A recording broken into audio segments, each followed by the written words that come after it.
Hello കൂട്ടുകാരെ, മലയാളി മോമിലേക്ക് നിങ്ങൾക്ക് വീണ്ടും സ്വാഗതം. അപ്പോൾ ഇന്നത്തെ വീഡിയോ നമ്മൾ ഇസാനും റോസുവിൻ്റെയും റൂം ഒന്ന് ഡീപ്പായിട്ട് ഓർഗനൈസ് ചെയ്യാനായിട്ട് പോവാണ്. അപ്പോൾ അവരുടെ റൂം ആഴ്ചയിലൊരിക്കൽ അവർ ഷീറ്റൊക്കെ ചേഞ്ച് ചെയ്യും, പിന്നെ അടിച്ച് വാരിയൊക്കെ തുടച്ചിടും, സ്റ്റഡി ടേബിളൊക്കെ വൃത്തിയാക്കി വയ്ക്കും. ഈ ഒരു ഏജ് ആയപ്പോഴേക്കും അവർ രണ്ടുപേരും അതൊക്കെ ചെയ്ത് തുടങ്ങിയിട്ടുണ്ട്. അപ്പോൾ അത് ഒരു നല്ല കാര്യമാണ്. അതുകൊണ്ട് തന്നെ സാധാരണ അവരുടെ റൂം ഒതുക്കുന്ന പോലെയല്ല ഈ പ്രാവശ്യം അവരുടെ റൂം നല്ല രീതിക്ക് ഒതുങ്ങിയിട്ട് അവർ മെയിൻറ്റെയിൻ ചെയ്ത് കൊണ്ടുപോകുന്നതായിട്ട് എനിക്ക് തോന്നി.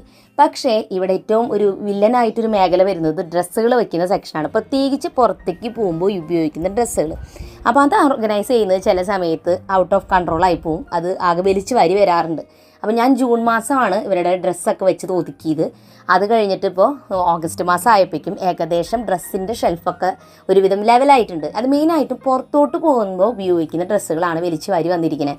വീട്ടിലിടുന്ന ഡ്രസ്സുകൾ അത്ര കുഴപ്പമൊന്നുമില്ല, അത് അവർ മെയിൻറ്റെയിൻ ചെയ്ത് കൊണ്ടുപോകുന്നുണ്ട്. കാരണം അത് ഡെയിലി ബേസിൽ ആ ഡ്രസ്സുകൾ എടുക്കുന്നുണ്ട്. പുറത്തേക്ക് പോകുന്ന ഡ്രസ്സുകൾ വല്ലപ്പോഴും ആഴ്ചയിലൊരിക്കലാണ് അവർ എടുക്കുന്നത്. പക്ഷേ അവർക്ക് ഇഷ്ടപ്പെട്ട ഡ്രസ്സ് കിട്ടാൻ വേണ്ടി അവർ അന്വേഷിക്കുമ്പോൾ ബാക്കിയുള്ള ഡ്രസ്സുകൾ തട്ടിമറിഞ്ഞ് വീണിട്ടും പിന്നെ എടുത്ത ഡ്രസ്സുകളൊക്കെ തിരിച്ച് പ്രോപ്പറായിട്ട് വെക്കാതെയും ഇത്തിരി അലങ്കോലമായിട്ടാണ് അവരെ ഷെൽഫിൽ ഇരുന്നിരുന്നത്. അപ്പോൾ ഞാൻ അതിലിരുന്ന എല്ലാ ഡ്രസ്സുകളും പുറത്തോട്ട് എടുത്തു.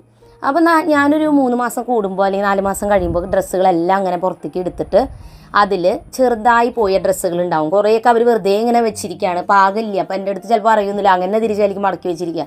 അപ്പോൾ അങ്ങനത്തെ ഡ്രസ്സുകൾ, അതോടൊപ്പം തന്നെ ചിലപ്പോൾ ഇസയ്ക്ക് ചെറുതായ ഡ്രസ്സ് റോസുവിന് പാകമാവും, അപ്പോൾ അത് റോസുവിന് മാറ്റാം. ചില ഡ്രസ്സുകൾ കാണാൻ ഭംഗി കുറഞ്ഞിട്ടുണ്ടാവും, അതായത് വീട്ടിലേക്കൊക്കെ ഇടാൻ പറ്റുന്ന പോലെ ആയിട്ടുണ്ടാവും ചില ടീഷർട്ട്സൊക്കെ, അപ്പോൾ അത് വീട്ടിലേക്ക് ഇടാനായിട്ട് മാറ്റാം. അപ്പോൾ അങ്ങനെയുള്ള കാര്യങ്ങളൊക്കെ ഞാനിങ്ങനെ കുറച്ച് നാൾ കഴിയുമ്പോൾ ഒന്ന് അലമാര ഫുള്ളായിട്ട് ഞാൻ ഒതുക്കി കൊടുക്കും. അപ്പോൾ അന്നത്തെ ദിവസം ഞാൻ നോക്കിയപ്പോൾ ഈ പറഞ്ഞ പോലെ ചില ഡ്രസ്സുകൾ ചെറുതായിട്ടുണ്ടായിരുന്നു, ചില ഇത് പ്രോപ്പറായിട്ട് മടക്കിയിട്ടുണ്ടായിരുന്നില്ല. അപ്പോൾ ഇതിന് മെയിനായിട്ടും റോസുവിൻ്റെ ആണ് ഇത്തിരി ഈ പ്രാവശ്യം എന്തോ അലങ്കോലമായിട്ടിരിക്കുന്നത്. സാധാരണ അവൾ നന്നായി മടക്കി വയ്ക്കുന്നത്, പക്ഷേ ഈ പ്രാവശ്യം അവളുടെ ഷെൽഫ് മൊത്തത്തിലാകെ വലിച്ചു വാരി കിടക്കുന്നുണ്ടായിരുന്നു. ഇസായുടെ ടീഷർട്ടും ജീൻസും അങ്ങനത്തെ വലിയ കുഴപ്പമില്ല, ഉടുപ്പുകളുടെ സെക്ഷനാണ് പ്രോപ്പറായിട്ട് ഒതുക്കാതിരുന്നത്. അപ്പോൾ രണ്ടുപേരുടെയും തട്ട് നിങ്ങൾക്ക് കാണാം. ടോപ്പിലുള്ളത് ഇസായുടെ ഡ്രസ്സൊക്കെ മടക്കി വെച്ചിട്ടുണ്ട്, ഞാനപ്പോൾ അത് എടുക്കണില്ല, കാരണം അത് ഓൾറെഡി വൃത്തിയിലിരിക്കണേ.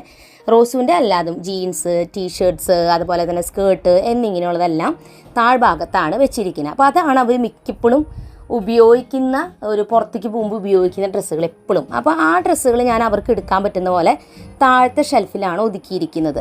അപ്പോൾ എപ്പോഴും നമ്മൾ മക്കളുടെ റൂം ഒരുക്കുമ്പോൾ ശ്രദ്ധിക്കേണ്ടത് അവർക്ക് സ്വയം ചെയ്യാൻ പറ്റുന്ന പോലെ ആയിരിക്കണം ആ റൂമിലെ അറേഞ്ച്മെൻറ്റ്, അവരുടെ ഹൈറ്റിനനുസരിച്ചൊക്കെ ആയിരിക്കണം. എന്നാൽ മാത്രമേ അവർ അത് എടുക്കുന്നത് തിരിച്ച് അതുപോലെ തന്നെ അവർക്ക് മെയിൻറ്റെയിൻ ചെയ്യാനായിട്ട് പറ്റുള്ളൂ. ഇനി പാർട്ടി വെയർ ഡ്രസ്സുകളെല്ലാം തന്നെ നിങ്ങൾ പണ്ടത്തെ വീഡിയോസൊക്കെ കണ്ടിട്ടുണ്ടാവും. ഇതുപോലത്തെ വലിയ ബാഗ് ഞാൻ വെച്ചിട്ടുണ്ട്, സാരി ബാഗ് എന്ന് പറയും ഇതിന്. അപ്പോൾ ഇത് നമുക്ക് ആമസോണിൽ, ഫ്ലിപ്കാർട്ടിൽ, മീഷോയിലൊക്കെ വാങ്ങാൻ കിട്ടും. 7 എണ്ണത്തിൻ്റെ 5 എണ്ണത്തിൻ്റെ 10 എണ്ണത്തിൻ്റെ ഒക്കെ പാക്കറ്റ്. ഇത് വാങ്ങിയാൽ പാർട്ടി വെയർ ഡ്രസ്സുകൾ നമുക്കിതിൽ പാക്ക് ചെയ്ത് വെക്കാം. അപ്പോൾ ഇവർക്ക് ഒരുവിധം എല്ലാ ഡ്രസ്സും രണ്ടുപേർക്കും ഒരുപോലെ അല്ലെങ്കിൽ കളർ ചേഞ്ച് ഒക്കെ ആയിട്ടാണ് ഞാൻ എടുക്കാറ്. അപ്പോൾ അത് ഞാനിങ്ങനെ സെറ്റാക്കിയിട്ടാണ് വെച്ചിരിക്കുന്നത്. 7-8 പാർട്ടി ഡ്രസ്സുകളാണുള്ളത്, അത് സെറ്റാക്കിയിട്ടാണ് വെച്ചിരിക്കുന്നത്. അപ്പോൾ പട്ടുപാവാട ഒരു സെറ്റ്, അല്ലെങ്കിൽ ലെഹങ്ക പോലത്തെ ഉണ്ടെങ്കിൽ അങ്ങനെ, ഉടുപ്പുകളുണ്ടെങ്കിൽ അങ്ങനെ. അപ്പോൾ അങ്ങനെ ഒരു 7 ബാഗാണ് നമ്മുടെ കയ്യിലുള്ളത്. അപ്പോൾ അത് നമ്മൾ ഇങ്ങനെ വെക്കുന്നുണ്ട്. ഇനിയിപ്പോൾ ചില ഡ്രസ്സുകൾ റോസുവിന് കുറച്ച് കഴിയുമ്പോൾ ഉപയോഗിക്കാൻ പറ്റുന്നത് വലുതായിട്ടുള്ളത് ഞാനിങ്ങനെ മാറ്റി വയ്ക്കും, അപ്പോൾ അത് ആ സമയത്ത് ഉപയോഗിക്കാം.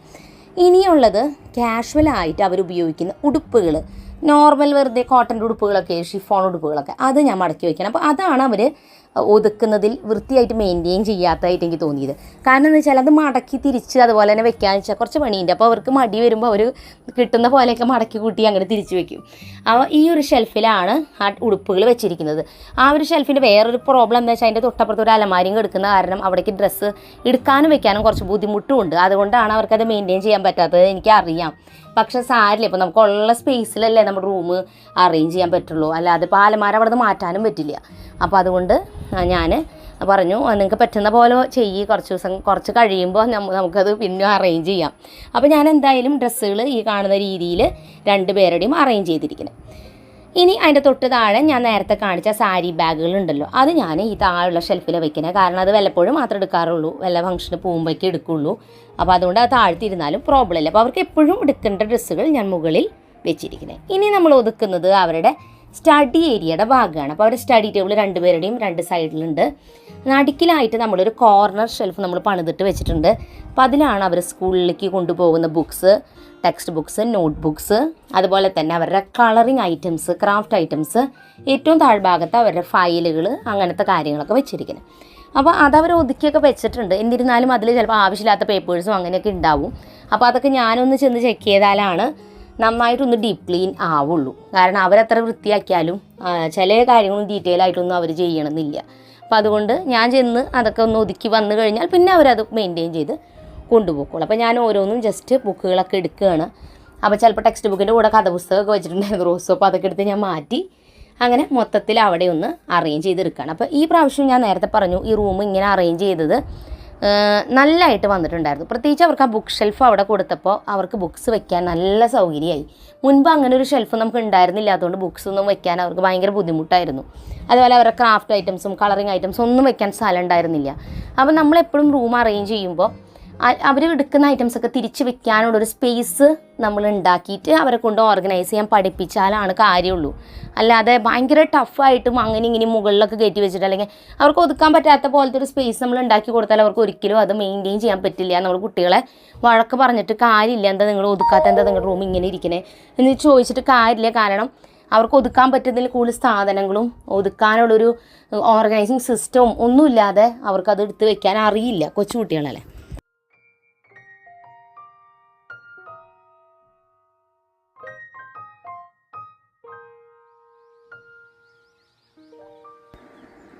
അപ്പോൾ ഇനി നമുക്ക് ഇസായുടെയും റോസുവിൻ്റെയും ടേബിളാണോ ഒന്ന് അറേഞ്ച് ചെയ്യുന്നത്. അപ്പോൾ അവരുടെ ടേബിൾ അവരുടേതായ സ്റ്റൈലിൽ അവർ അറേഞ്ച് ചെയ്തൊക്കെ വെച്ചിട്ടുണ്ട്. ഞാൻ ജസ്റ്റ് അവിടെ എടുത്തിട്ടൊന്ന് ക്ലീനിങ് മാത്രമേ ചെയ്യുന്നുള്ളൂ. കാരണം അവളുടെ ഇഷ്ടത്തിനൊക്കെ അത് അവിടെ അങ്ങനെ വെച്ചിരിക്കുന്നത്. പിന്നെ നമ്മൾ അങ്ങോട്ടും ഇങ്ങോട്ടൊക്കെ മാറ്റുമ്പോൾ അവൾക്ക് പിന്നെ അത് വിഷമവും. അപ്പോൾ അതുകൊണ്ട് ഞാൻ അവിടെ ഉള്ള എന്തെങ്കിലും വേസ്റ്റ് ഐറ്റംസും കാര്യങ്ങളൊക്കെ ഉണ്ടെങ്കിൽ മാറ്റണുള്ളൂ.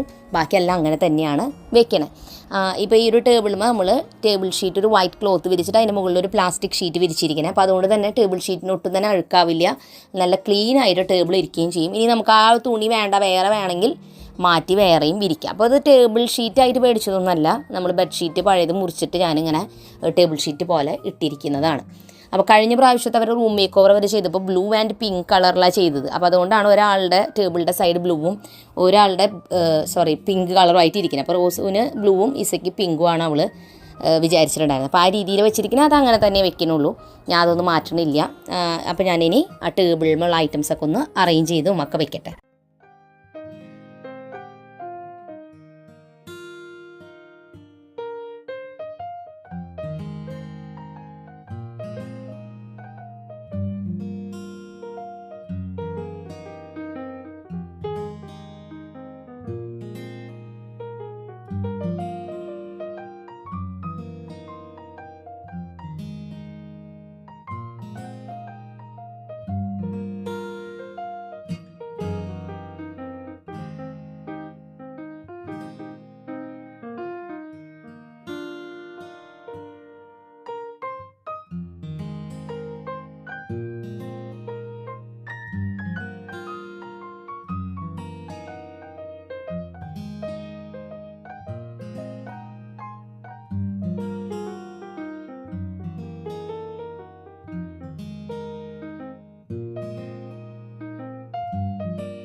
അപ്പോൾ ഇസയുടെ സ്റ്റഡി ഏരിയ നമ്മൾ ഒതുക്കിയൊക്കെ സെറ്റാക്കി വെച്ചിട്ടുണ്ട്. ഈ സൈഡിലാണ് ഇവരുടെ ബുക്ക് ഷെൽഫ്. അപ്പോൾ ഒരാളുടെ ബുക്സ് ഒരു സൈഡിലും ഒരാളുടെ മറുവശത്താണ് വെച്ചിരിക്കുന്നത്. അവരുടെ ടേബിളിൻ്റെ അടുത്തുള്ള സെക്ഷനാണ് അവർക്ക് ഉപയോഗിക്കാൻ വെച്ചിരിക്കുന്നത്. അപ്പോൾ നേരത്തെ അറേഞ്ച് ചെയ്തത് ഞാൻ ജസ്റ്റ് കാണിച്ചു എന്ന് മാത്രം.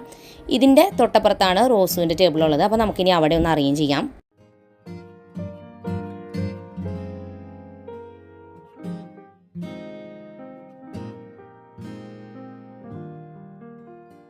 രണ്ടുപേരുടെയും ടേബിളിൻ്റെ മുകളിലായിട്ട് ഞാൻ അവരുടെ ടൈം ടേബിളും എക്സാമിന് ഏതൊക്കെ ചാപ്റ്റേഴ്സാണ് ഉള്ളതെന്നുള്ള സിലബസും എഴുതി വെച്ചിട്ടുണ്ട്. അപ്പോൾ അതാണ് അവിടെ കേർട്ടൻമേ പിൻ ചെയ്ത് വെച്ചിരിക്കുന്നത്. അപ്പോൾ നമ്മൾ എപ്പോഴും നമ്മുടെ എക്സാം സമയമാകുമ്പോൾ ആ ടൈം ടേബിളും കാര്യങ്ങളൊക്കെ ഒന്ന് വലുതാക്കി എഴുതി ഒരു പേപ്പറിൽ നമ്മൾ കാണത്തക്ക രീതിയിൽ വെക്കുക. അപ്പോൾ നമുക്ക് ടൈം ടേബിളും സമയവും എല്ലാ കാര്യങ്ങളും കൃത്യമായിട്ട് അറിയാനായിട്ട് പറ്റും. അപ്പോൾ അതിനായിട്ട് ഞാനത് അവിടെ വെച്ചിട്ടുണ്ട് രണ്ടുപേരുടെയും ടേബിളിന് മുൻപിൽ. പിന്നെ ടേബിളുമ്പോൾ മസ്റ്റായിട്ട് നമുക്ക് വെക്കേണ്ട കുറച്ച് ഐറ്റംസ് ഉണ്ടല്ലോ, ക്ലോക്കും അത്യാവശ്യം വേണ്ട സ്റ്റേഷനറി ഐറ്റംസും ഇതെല്ലാം അവിടെ തന്നെ വെക്കുക. അപ്പോൾ പഠിക്കാതിരിക്കുന്ന സമയത്ത് ഇതെല്ലാം അന്വേഷിച്ച് പോകേണ്ട ആവശ്യമില്ല. അപ്പോൾ സാധാരണ ഞാൻ ഇവർക്ക് ഉപയോഗിക്കുന്ന ഈ സ്റ്റേഷനറി ഐറ്റംസ് ടേബിളും ഇരിക്കുന്നത് തന്നെ ഉപയോഗിക്കാൻ പറയാം. സ്കൂൾ ബോക്സ് പിന്നെ പുറത്തോട്ട് എടുക്കണ്ട, കാരണം അതിലുള്ളത് പിന്നെ എന്തെങ്കിലുമൊക്കെ മിസ്സായി പോകേണ്ട വെച്ചിട്ട് അത് ബാഗിൽ തന്നെ വെക്കുക. ഇവിടെ ഇരിക്കുന്ന പെന്നും പെൻസിലും ഒക്കെയാണ് എടുക്കുക.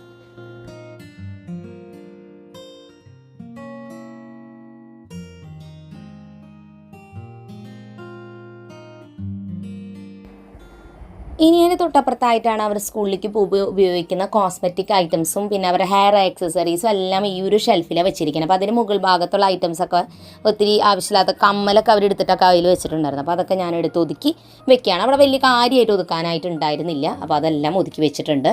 മറുവശത്ത് ആണ് അവരുടെ വീട്ടിലേക്ക് ഇടുന്ന ഡ്രസ്സുകളുടെ ഷെൽഫ്. ആ കാണുന്നില്ലേ, 2 കുറേ കളറുള്ള ഷെൽഫ്, അതിലാണ് വെച്ചിരിക്കുന്നത്.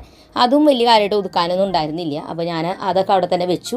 ഇനി അവിടെ ഇരിക്കുന്ന ഐറ്റംസ് എല്ലാം തന്നെ എടുത്ത് ഞാൻ അവിടേക്കൊന്ന് അടിച്ച് വാരി വൃത്തിയാക്കാണ്. കാരണം അവർ ക്ലീൻ ചെയ്യുമ്പോൾ ഈ ഷെൽഫൊന്നും അവർ മാറ്റാറില്ല. കാരണം ചിലപ്പോൾ അത് മാറ്റിയാൽ ചിലപ്പോൾ അത് വിട്ടുപോരും. അപ്പോൾ പിന്നെ അവർക്കത് ആകെ ബുദ്ധിമുട്ടാവും. അപ്പോൾ അത് കാരണം ഞാൻ അതൊക്കെ ഒന്ന് എടുത്ത് മാറ്റി ആകെ ഒന്ന് അടിച്ച് വാരി ഇടാണ്.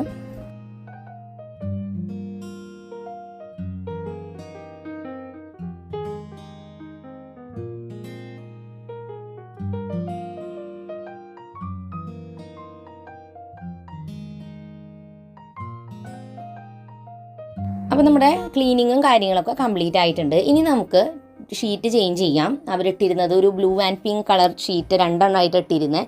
അപ്പോൾ ഷീറ്റ് ഞാനെടുത്ത് മാറ്റി ഒരു വേറെ ഷീറ്റ് വിരിക്കുകയാണ്. യൂണിക്കോണിൻ്റെ ഡിസൈനുള്ള ഷീറ്റാണ് വിരിക്കണേ.